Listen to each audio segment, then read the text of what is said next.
প্রিয় দর্শক, আজ আমরা মুবারক নামটি সম্পর্কে জানব। এই নামটি ইসলামী কিনা, এর অর্থ কি বা এটি কোন ভাষার শব্দ, সেসব সম্পর্কে আলোচনা করব। তো আসসালামু আলাইকুম দর্শক, আপনারা দেখছেন আব্দুল্লাহ ভিডি। ইসলামে সুন্দর নাম রাখার ব্যাপারে বেশ তাগিদ দেওয়া হয়েছে।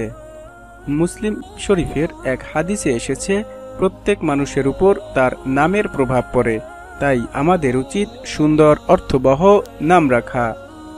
যদি প্রশ্ন করেন মুবারক নামটি কি ইসলামিক নাম? হ্যাঁ, মুবারক নামটি একটি ইসলামিক নাম।